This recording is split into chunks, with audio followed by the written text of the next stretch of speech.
છેલ્લે આપણે અવમંદિત દોલનો અને પ્રણોદિત દોલનોના સમીકરણો તાર્યા હતા.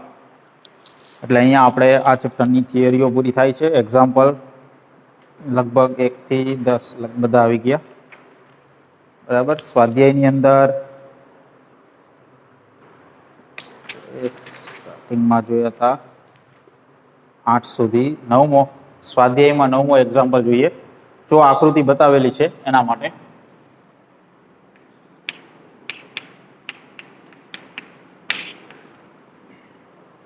આકૃતિમાં બતાવ્યા પ્રમાણે 1200 ન્યૂટન પ્રતિ મીટર નો સ્પ્રિંગ અચળાંક ધરાવતી એક સ્પ્રિંગને એક સમસ્થિત ટેબલ પર ગોઠવેલ છે. એટલે અહીંયા આપણને સ્પ્રિંગ બતાવેલી છે, એની સાથે એક બ્લોક આપેલો છે. એનો સ્પ્રિંગનો અચળાંક આપ્યો છે આપણને અહીંયા 1200 ન્યૂટન પ્રતિ મીટર. આ સ્પ્રિંગના મુક્ત છેડા પર 3 કિલોગ્રામ જેટલું દ્રવ્યમાન જોડેલ છે. તો આકૃતિની અંદર બતાવ્યું છે એ પ્રમાણે દળ જોડેલું છે 3 કિલોગ્રામ.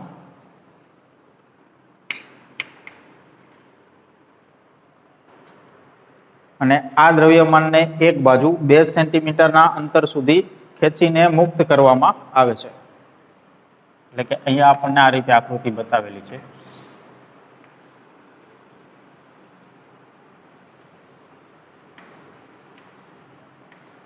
આ રીતે સ્પ્રિંગ સાથે એક બ્લોક જોડેલો છે 3 કિલોગ્રામનો અને સ્પ્રિંગનો અચળાંક આપ્યો છે. હવે આને 2 સેન્ટીમીટર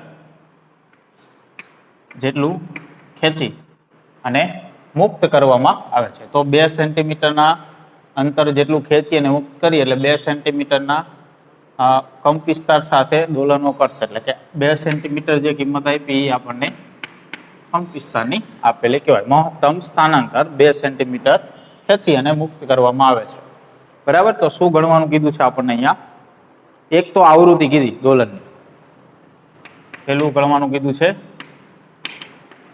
દોલનની આવૃત્તિ. આવૃત્તિનું સમીકરણ શું થશે? F is equal to 1/2π √k ના છેદમાં m. આવતકાળનું શું થાય? 2π √m ના છેદમાં k. તો એનો વ્યસ્ત કરીએ એટલે આવૃત્તિનું થશે.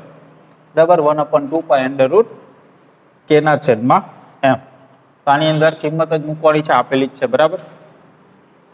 તો આ રીતે થશે. પાઈ ની કિંમત 3.14, કે ની કિંમત 1200, એમ ની કિંમત 3. તો અહીંયા 4 નું વર્ગ 2 એટલે કે 20 અહીંયા થશે. એટલે કે 2 કેન્સલ, 10 ના છેદમાં 3.14 આવું થશે. એટલે આવૃત્તિ મળશે આપણને. આ ગણી નાખો. છેલ્લે આન્સર આવશે 3.18 સેકન્ડ ઇનવર્સ અથવા તો હર્ટ્ઝ. બરાબર. આટલી આવૃત્તિ દોલનની થશે. એના પછી બીજું ગણવાનું કીધું છે આપણને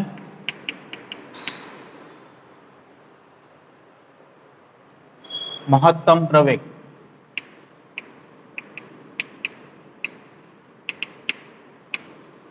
પ્રવેગ કેટલો થશે? -ω²x. આ સમીકરણ છે. મહત્તમ કિંમત જોઈએ તો x ની જગ્યાએ કંપવિસ્તાર આવશે ω²a. તો ω² બરાબર શું લખી શકીએ આપણે? -√ω² બરાબર k ના છેદમાં m. આવું થશે. તો કિંમત મૂકી દઈએ. k ની કિંમત 1200, m ની કિંમત 3 ગુણ્યા કંપવિસ્તાર 2 સેન્ટીમીટર છે. એટલે કે અહીંયા 3 કેન્સલ થશે એટલે 4, વર્ગમૂળ કાઢશો એટલે 20 ગુણ્યા 4 એટલે કે -40 સેન્ટીમીટર પ્રતિ સેકન્ડ સ્ક્વેર. આટલું થશે. અને સેન્ટીમીટરની જગ્યા મીટરમાં કરો તો 0.4. બરાબર. સોરી, અહીંયા વર્ગમૂળ કાઢવાનું નહીં થાય. રીતે થશે ઓમેગા સ્ક્વેર બરાબર k બાય m. ઓમેગા બરાબર લખવું હોય તો વર્ગમૂળની અંદર થાય બરાબર, એટલે અહીંયા તો ડાયરેક્ટ k ના છેદમાં m. એ જ રીતે એટલે કે 1200 ના છેદમાં 3. a ની કિંમત આવશે 20 સેન્ટીમીટર છે, સોરી 2 સેન્ટીમીટર છે, એટલે અહીંયા આવશે 400 ગુણ્યા અહીંયા 2 સેન્ટીમીટરને મીટરમાં ફેરવીએ તો 10 ની માઇનસ 2, 4 ગુણ્યા 2 એટલે કે 8 આવશે મીટર પ્રતિ સેકન્ડ સ્ક્વેર. હવે મેક્સિમમ કિંમત બરાબર.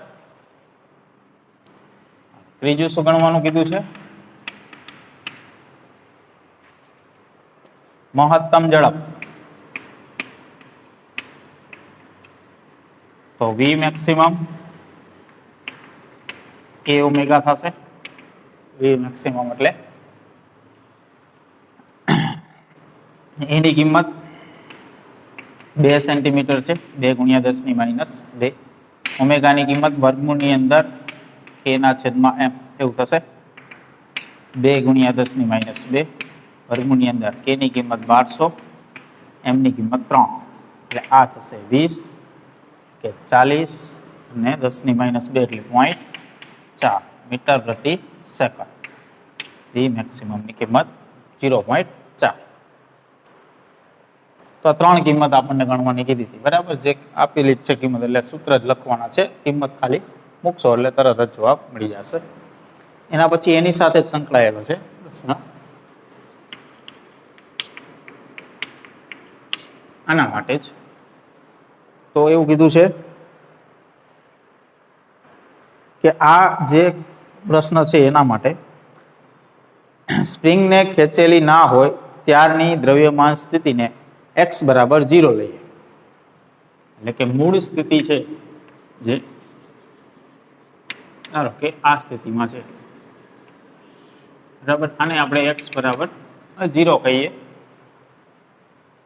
અને ડાબેથી જમણી તરફની દિશાને x અક્ષની ધન દિશા લે, એટલે કે આ બાજુથી આ બાજુની દિશા જેને આપણે ધન દિશા તરીકે લઈએ. તો દોલનનું આ દ્રવ્યમાન આપણે જ્યારે સ્ટોપ વોચ શરૂ કરીએ t બરાબર 0 ક્ષણે, તે ક્ષણે પેલું મધ્યમાન સ્થાને એટલે કે આ સ્થિતિમાં t બરાબર 0 સમયે મધ્યમાન સ્થાને, પછી મહત્તમ ખેંચેલી સ્થિતિમાં, મહત્તમ સંકોચિત સ્થિતિમાં. આ દરેક કિસ્સા માટે x અને t ના વિધેય તરીકે દર્શાવો. સરળ આવર્ત ગતિના આ વિધેયમાં આવૃત્તિ, કંપવિસ્તાર અને પ્રારંભિક કળા એકબીજા સાથે કેવી રીતે અલગ પડે છે? તો મધ્યમાન સ્થાને સમીકરણ લખવાનું છે આપણે ગતિ માટે. તો આપણે અહીંયા આ રીતે લખી દઈએ x બરાબર ધારો કે a sin omega t plus phi બરાબર, આ રીતે છે. મધ્યમાન સ્થાને હશે ત્યારે phi બરાબર 0 કહેવાશે. ગતિ મધ્યમાન સ્થાનથી શરૂઆત કરશો એટલે પ્રારંભિક કળા કેટલી કહેવાશે? 0. તો શું લખાશે? x a sin omega t. a અને ઓમેગાની કિંમત તો કે a બરાબર 2 સેન્ટીમીટર કીધું છે એટલે 0.02 લખીએ, અથવા તો ખાલી સેન્ટીમીટરમાં જો રાખવું હોય તો 2 સેન્ટીમીટરની અંદર, તો x ની કિંમત સેન્ટીમીટરની અંદર મળે. અને ઓમેગાની કિંમત તો કે વર્ગમૂળની અંદર k ના છેદમાં m એટલે કે વર્ગમૂળની અંદર 1200 ના છેદમાં 3 એટલે કે 20 બરાબર આટલા રેડિયન પ્રતિ સેકન્ડ. તો આ સમીકરણ આ રીતે લખી શકીએ x a ની જગ્યાએ 2 sin ઓમેગાની કિંમત 20 into t. અહીંયા x ની કિંમત સેન્ટીમીટરમાં મળશે કારણ કે a ની કિંમત આપણે સેન્ટીમીટરની અંદર રાખી બરાબર. તો આ સમીકરણ થયું મધ્યમાન સ્થાનથી પ્રારંભિક સ્થિતિ હોય મધ્યમાન સ્થાને ત્યારનું. એના પછી કીધું છે મહત્તમ ખેંચેલી અવસ્થામાં. તો બીજી સ્થિતિ લઈએ, મહત્તમ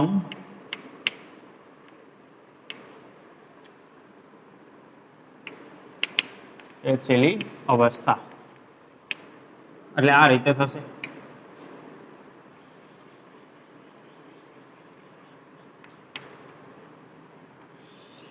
મૂળ સ્થિતિ આપણે અહીંયા કીધી હતી, તો મહત્તમ ખેંચેલી અવસ્થા એટલે અહીંયાથી ગતિની શરૂઆત થશે. તો પાઈની કિંમત કેટલી કહેવાશે? π/2 એટલે કે 90. બરાબર, અહીંયાથી શરૂઆત થશે ગતિની. તો સમીકરણ આ રીતે થશે: x = a sin ωt plus π/2 અને પ્લસ π/2 હોય તો આપણે આ રીતે લખી શકીએ અને a cos ωt π/2 અહીંયા છે. બરાબર, તો આપણે આ રીતે લખી શકીએ અને ઓમેગા અને a ની કિંમત મૂકી દઈએ તો 2 cos ઓમેગા ની કિંમત કેટલી છે? 20t. બરાબર, x બરાબર. તો આ થશે મહત્તમ ખેંચેલી અવસ્થા માટે પાઈ ની કિંમત. π/2 આવશે એટલે sin વિધેય છે એ શું થઈ જશે? cos વિધેય થઈ જશે અને ઓમેગા t થઈ જશે. અને ત્રીજું કીધું છે મહત્તમ સંકોચિત સ્થિતિ. મહત્તમ સંકોચિત સ્થિતિ તો આના માટે આ રીતે થશે: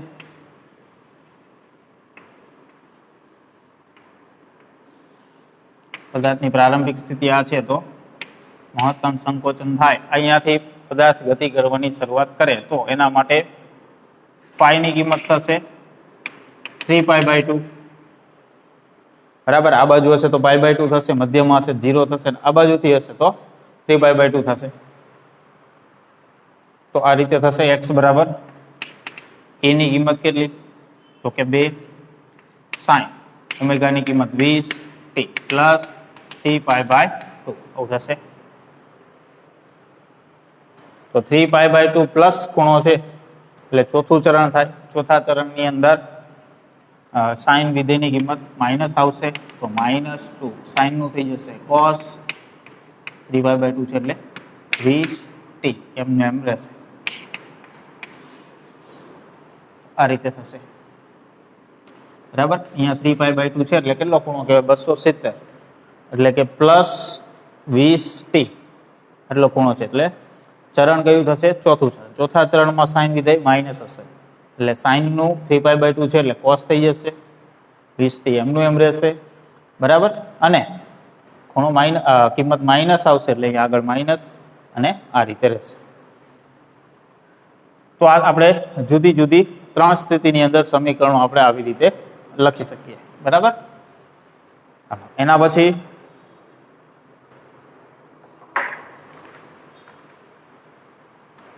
11, 12 આપણે જોયા છે. એના પછી 13મો જોવો.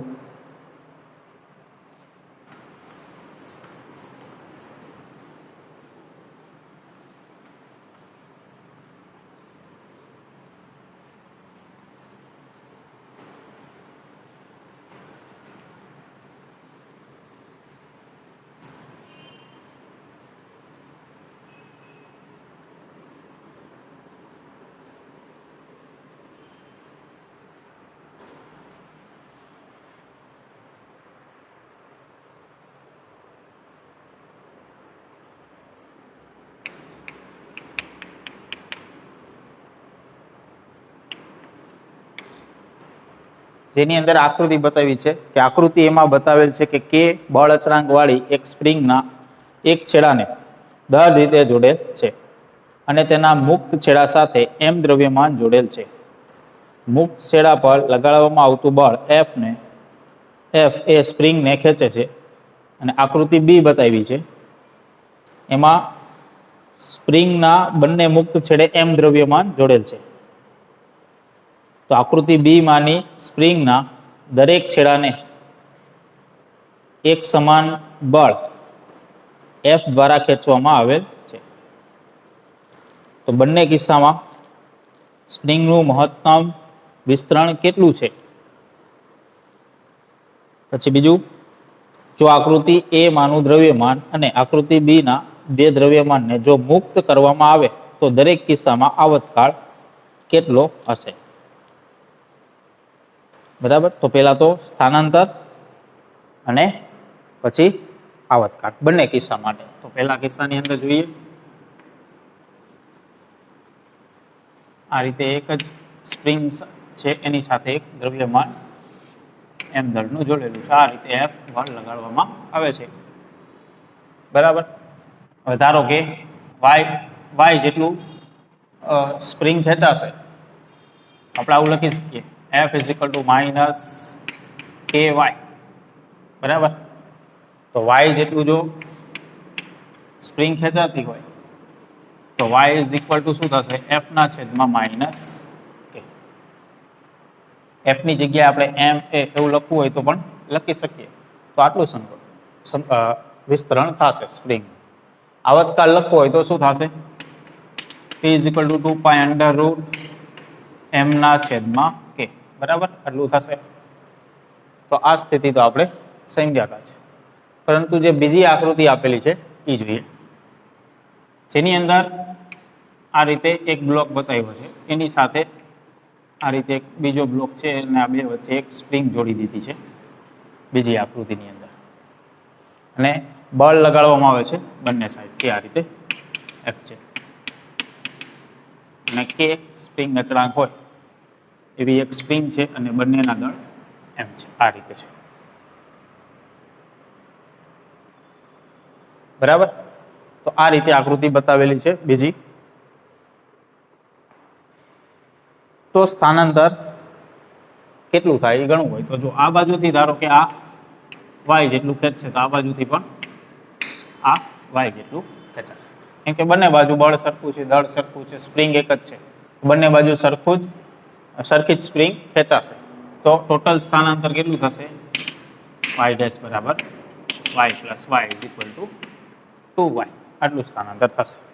તો F આપણે જો લખવું હોય, બરાબર, બંને માટે, તો F માઇનસ અહીંયા થશે 2ky, કેમ કે ડબલ સ્થાનાંતર થઈ જશે, અથવા તો ky' એવું લખીએ તો y' બરાબર 2k આવું થશે. તો અહીંયા F ની જગ્યાએ શું લખી શકીએ? ma - 2ky. તો y શું લખાય? ma / 2k. બરાબર. અથવા તો અહીંયા F રહેવા દઈએ તો ચાલે. તો આ રીતે થશે. પછી બીજું શું ગણવાનું કીધું છે? એક તો સ્થાનાંતર કીધું હતું અને બીજું કીધું છે અહીંયા આપણને આવતકાળ. તો આવતકાળ થશે t = 2 પાઈ અંડર રૂટ m/k, પણ k એટલે અહીંયા ડબલ થઈ જશે 2k. બરાબર. આટલો એનો આવતકાળ થશે. તો અહીંયા F ચલે છે y, પરંતુ અહીંયા અચળાંક 2k આવશે તો ત્યાં પણ 2k આવશે. અહીંયા F ચલે છે ખાલી ky એ રીતે છે, એટલે અચળાંક k, તો અહીંયા k આવશે. અહીંયા જેટલું અચળાંક આવશે એ જ અહીંયા આવશે. બરાબર. પછી એના પછી છે 14મો, એ જો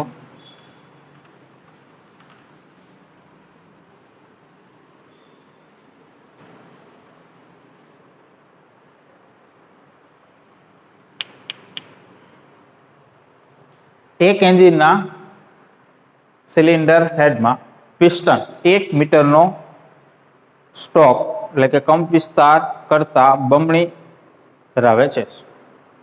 જો પિસ્ટન 200 રેડિયન પ્રતિ મીટરની કોણીય આવૃત્તિ સાથે સરળાવત ગતિ કરે છે તો મહત્તમ ઝડપ કેટલી હશે? આ પિસ્ટન જે છે 1 મીટરનો સ્ટોક કીધો અને એવું કીધું છે કંપ વિસ્તાર કરતા બમણી, એટલે કંપ વિસ્તાર કેટલો થશે? 1 મીટરનો સ્ટોક 1/2. બરાબર. એનાથી કંપ વિસ્તાર કરતા બમણું છે તો કંપ વિસ્તાર એનાથી અડધો, એટલે કે 1/2, એટલે કે 0.5 મીટરનો કંપ વિસ્તાર થશે. પછી શું કીધું છે? 200 રેડિયન પ્રતિ મિનિટની કોણીય આવૃત્તિ, એટલે કે ઓમેગાની કિંમત આપી 200 રેડિયન પ્રતિ મિનિટ ની કોણીય આવૃત્તિ. બરાબર. આ રીતે આપ્યું છે. સરળ આવત ગતિ કરે તો મહત્તમ ઝડપ કેટલી? તો મહત્તમ ઝડપ આપણે ગણવી હોય તો v મેક્સિમમ ની કિંમત કેટલી હોય? તો કે ઓમેગા a જેટલી હોય. હવે આપણે એકમ જે રીતે લઈએ એ રીતે થશે, બરાબર. તો અહીંયા રેડિયન પ્રતિ મિનિટમાં છે, તો રેડિયન પ્રતિ સેકન્ડની અંદર જોતું હોય તો 60 વડે ભાગવું પડશે, અને કંપ વિસ્તાર 0.5 એટલો છે જે મીટરમાં છે. તો શું થશે ગણતરી? આ કેન્સલ થઈ જશે, અહીંયા છેદમાં 10 આવશે તો એ કેન્સલ થઈ જશે આની સાથે, એટલે 10/6 એવું થશે, બરાબર. એટલે હજી 2 કેન્સલ થાય તો 5/3 એટલે કે 1.66 એટલું થશે, આટલા મીટર પ્રતિ સેકન્ડ. આ રીતે મળશે આપણને.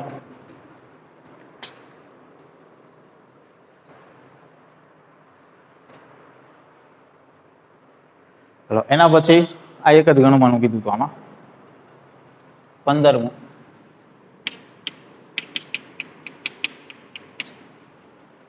જેની અંદર કીધું છે ચંદ્રની સપાટી પર ગુરુત્વાકર્ષણના કારણે પ્રવેગ 1.7, પ્રવેગની કિંમત ચંદ્ર ઉપર આપી છે 1.7 મીટર પ્રતિ સેકન્ડ સ્ક્વેર. એક સાદા લોલકનો પૃથ્વીની સપાટી પર આવર્તકાળ, પૃથ્વીની સપાટી પર આવર્તકાળ જેને આપણે TE વડે બતાવીએ 3.5 સેકન્ડ. તો ચંદ્રની સપાટી પર આવર્તકાળ કેટલો હશે? TM ચંદ્રની સપાટી પર જે આપણે ગણવાનો, ને પૃથ્વીની સપાટી પર G ની કિંમત એટલે કે પ્રવેગની કિંમત જે લેવાની કીધી છે 9.8 મીટર પ્રતિ સેકન્ડ સ્ક્વેર. તો આવર્તકાળનું સમીકરણ શું છે? T સાદા લોલક માટે 2π√L/G આ રીતે છે. તો અહીંયા આપણે ગુરુત્વ પ્રવેગ લીધો છે, બરાબર. આપણે કેમ કે સમીકરણ જે તાર્યું હતું એ આપણે પૃથ્વીની સપાટી માટે તાર્યું હતું, એટલે અહીંયા આપણે G મળે છે. પણ જો ચંદ્રની સપાટી માટે આપણે ગણીએ તો આ પ્રવેગ બદલાશે, એટલે કે અહીંયા લંબાઈ તો એ જ રહેશે, ખાલી આપણને એવું કીધું છે આવર્તકાળ ચંદ્ર ઉપર કેટલો, પૃથ્વી ઉપર આપણને આપેલો છે લોલકનો. તો T ચલે છે ગુરુત્વ પ્રવેગ G વર્ગમૂળની અંદર, તો આવું લખી શકીએ T ચલે છે 1/√G આવી રીતે લખી શકીએ. તો અહીંયા બંને માટે જો આપણે લખવું હોય તો પહેલા તો ધારો કે આપણે ચંદ્ર માટે આવર્તકાળ લખવું હોય તો આપણે આવું લખી શકીએ 1/વર્ગમૂળની અંદર પ્રવેગ પણ ચંદ્રનો લેવાનો થશે, અને જો પૃથ્વી માટે લખવું હોય તો પ્રવેગ એનો લેવાનો થશે પૃથ્વીનો, એટલે કે જે આપણે ગુરુત્વ પ્રવેગ G લઈ છીએ. હવે અહીંયા આપણી પાસે આ કિંમતો ખબર છે, આ ત્રણેય આ ગણવાની છે, તો ગુણોત્તર લઈ લઈએ. તો TM/TE વર્ગમૂળની અંદર G/AM આવું થશે. તો TM બરાબર TE વર્ગમૂળની અંદર G/AM આ રીતે થશે. કિંમત મૂકી દઈએ બધી, એસઆઈ એકમમાં જ છે, બધી ફેરવવાની જરૂર નથી. આ આપ્યું છે 3.5, આ કીધું છે 9.8 અને આ કીધું છે 1.7. તો આ ગણતરી કરી નાખો એટલે ચંદ્ર ઉપર જે આપણને આવર્તકાળ પૂછ્યો છે એ મળી જશે. એ આન્સર આવશે 8.4 છે.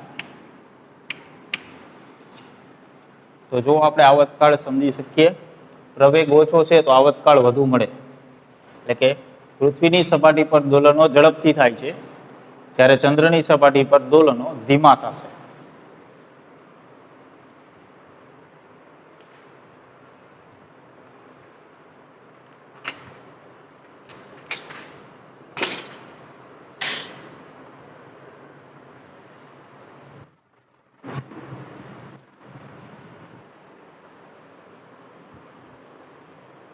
એના પછી જુઓ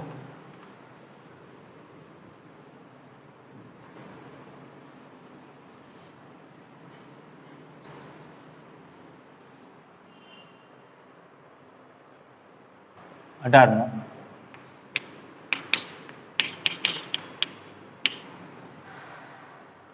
એ પાયાનું ક્ષેત્રફળ અને એ ઊંચાઈનો એક કોર્કનો એક નળાકાર ટુકડો ρ1 ઘનતા ધરાવતા પ્રવાહીમાં તરે છે.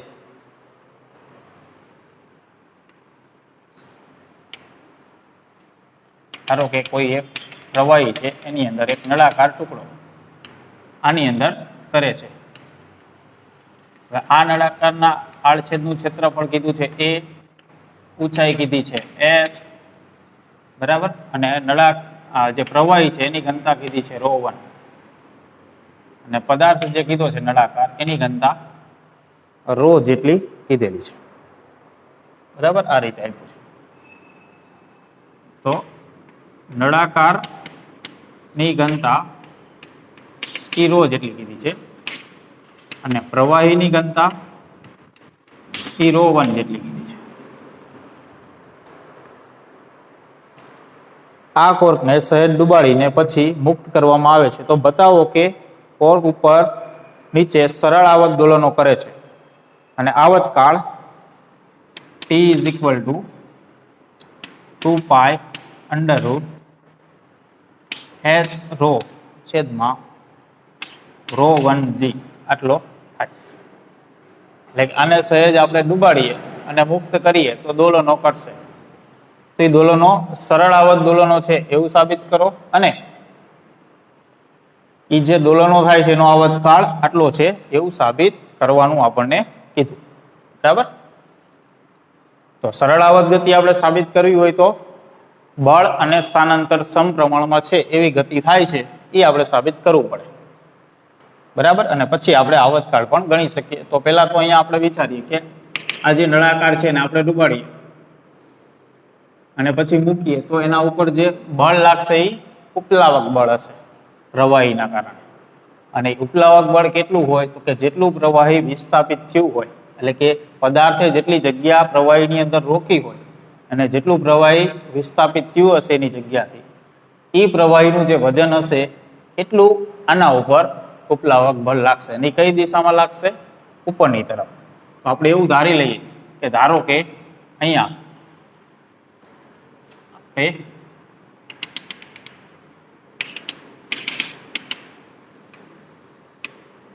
નળાકારને y જેટલો ડૂબાડી છે. તો y જેટલો જો આપણે ડૂબાડશું તો કેટલું પ્રવાહી વિસ્થાપિત થયું હશે એ પ્રવાહીનું વજન. એટલે કે આપણે આવી રીતે લખી શકીએ, વિસ્થાપિત થયેલા પ્રવાહીનું વજન જે હશે એ જ ઉપલાવક બળ, એ જ કહેવાય ઉપલાવક બળ. અને એ જ બળના કારણે દોલનો થશે અને ઉપલાવક બળ આ રીતે લાગશે ઉપરની તરફ, જેથી કરીને પ્રવાહી ઉપર જશે, વળી પાછો ડૂબશે, વળી ઉપર જશે, આ રીતે ગતિ થશે. અને એ સરળાવત ગતિ છે એવું સાબિત કરવાનું. તો વજન કેટલું હશે? વજન બળ તો કે F = તો કેટલું વિસ્થાપિત થયેલું હશે પ્રવાહી, તો કેટલું કદ અંદર દાખલ થયું, એટલે કે આ કદ કેટલું, એટલું જે ડૂબે છે નળાકાર એ કદ કેટલું, તો કદ એટલે તો કે આ ભાગનું આડછેદનું ક્ષેત્રફળ છે એ તો a જેટલું જ છે, અને y જેટલું સ્થાનાંતર અંદરના ભાગમાં છે પ્રવાહીમાં, તો કદ કેટલું થાય? a × y આટલું કદ થશે. અને આપણે વજન ગણી છે પ્રવાહી, તો ઘનતા પ્રવાહીની આવશે. પ્રવાહીની ઘનતા કેટલી છે? તો કે ρ1. તો આટલું દળ, આ થશે દળ, કેમ કે ઘનતા ગુણ્યા કદ એટલે એટલું દળ થયું. અને વજન ગણી છે એટલે ગુરુત્વ પ્રવેગ g આવશે. બરાબર, એટલે કે આપણે આ રીતે લખી શકીએ, બળ બરાબર દળ ગુણ્યા ગુરુત્વ પ્રવેગ. તો ગુરુત્વ પ્રવેગ g આવશે. દળ એટલે શું થશે? કદ ગુણ્યા ઘનતા. અને કેનું વજન ગણી છે? પ્રવાહીનું. તો ઘનતા કેની આવશે? પ્રવાહી. અને કેટલું કદ લઈશું? તો જેટલો ડૂબેલો ભાગ છે એટલું જ આપણે કદ લઈશું. તો આપણે અહીંયા આ રીતે લખી શકીએ. અને આ વિરુદ્ધ દિશામાં લાગશે બળ, એટલે આપણે અહીંયા માઇનસ લખવું હોય તો માઇનસ એ લખી શકીએ બળ. બરાબર, તો માઇનસ a ρ1g અને ભેગું રાખવું અને y પછી લખવું. તો જો અહીંયા લખી શકીએ આપણે a ρ1 અને g આ ત્રણેય કિંમત અચળ થઈ. બરાબર, નળાકારનું આડછેદ બદલાવાનું નથી, પ્રવાહીની ઘનતા નથી બદલાવાની, અને ગુરુત્વ પ્રવેગ g નથી બદલાવાનો. તો આપણે અહીંયા આ નળાકાર ઉપર નીચે થશે તો y ની કિંમત ખાલી બદલશે. તો આપણે આવું લખી શકીએ f ચલે છે -y. તો અચળાંક કેટલો થયો? આ ભાગ અચળ થયો. તો k બરાબર લખવું હોય અચળાંક તો શું થશે? a ρ1 g. તો સરળ આવત ગતિ થાય છે એવું સાબિત થઈ ગયું. અને સરળ આવત ગતિ થતી હોય તો આવતકાળ કેટલો હોય? તો t = 2π √m ના છેદમાં k આટલો હોય આવતકાળ. તો m એટલે શું? પદાર્થનું દળ. તો પદાર્થનું દળ કેટલું થશે? તો k નું કદ ગુણ્યા ઘનતા. તો પદાર્થનું કદ કેટલું છે? તો પદાર્થની ઊંચાઈ h જેટલી છે, આડછેદનું ક્ષેત્રફળ a જેટલું છે. તો કદ થશે a × h જેટલું. અને ઘનતા કેટલી છે પદાર્થની? તો કે ρ જેટલી. તો આ થશે પદાર્થનું દળ અને k ની કિંમત તો આપણને મળેલી જ છે અહીંયા. તો મૂકી દઈએ બંને. તો આવતકાળ થશે t = 2π √ m અને k ની કિંમત મૂકી દઈએ. તો m એટલે a h ρ છેદમાં k એટલે a ρ1 g. આવું થશે. તો જો અહીંયા a કેન્સલ થઈ જશે તો કેટલું વધશે? t = 2π √ h ρ છેદમાં ρ1 g. તો જો આ સાબિત કરવાનું આપણે કીધું હતું જે મળી જશે.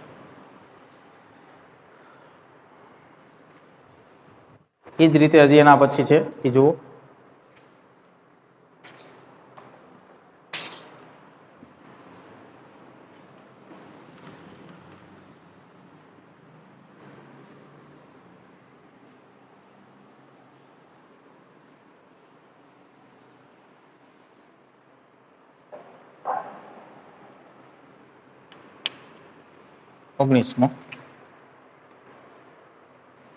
પારો ધરાવતી એક યુટ્યુબનો એક છેડો એક શોષક પંપ અને બીજો છેડો વાતાવરણમાં છે.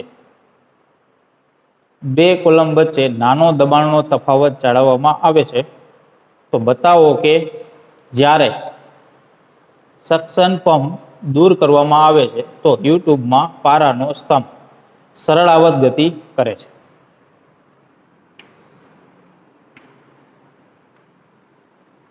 યુ આકારની ટ્યુબ છે એની અંદર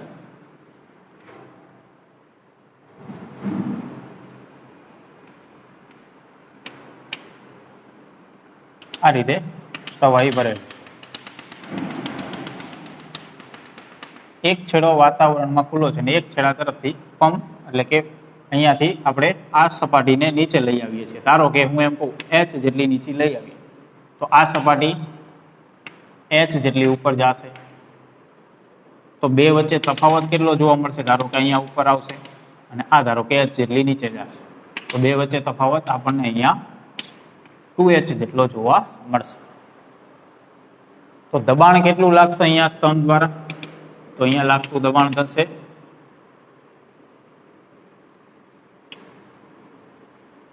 ρ g અને ઊંચાઈ સ્તંભની 2h આટલું થશે દબાણ.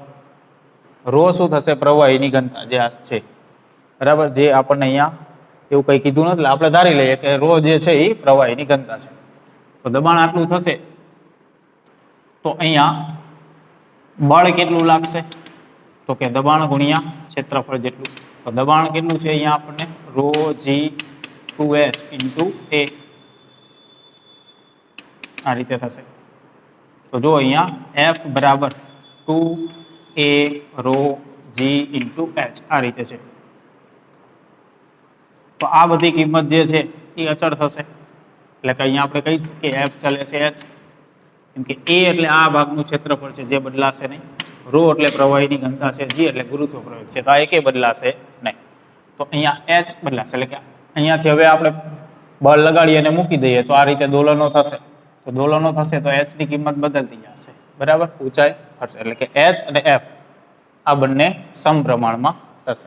તો આ ગતિ કેવી થઈ? સરળ આવત ગતિ. જો અહીંયા આવતકાળ ગણવાનો કીધો તો આ k ની કિંમત થાત તો તો એમના છેદમાં કે મૂકી 2π√m/k k ની જગ્યાએ કિંમત મૂકો એટલે આવત કાળે મળે. પણ અહીંયા આપણને ખાલી એવું કીધું છે કે સરળ આવત ગતિ કરે છે એવું સાબિત કરો, તો જે સાબિત થઈ જાય છે. બરાબર. તો આ છેલ્લો એક્ઝામ્પલ હતો. તો અહીંયા આપણે આ ચેપ્ટર પૂરું થાય છે. હવે નેક્સ્ટ જોઈશું.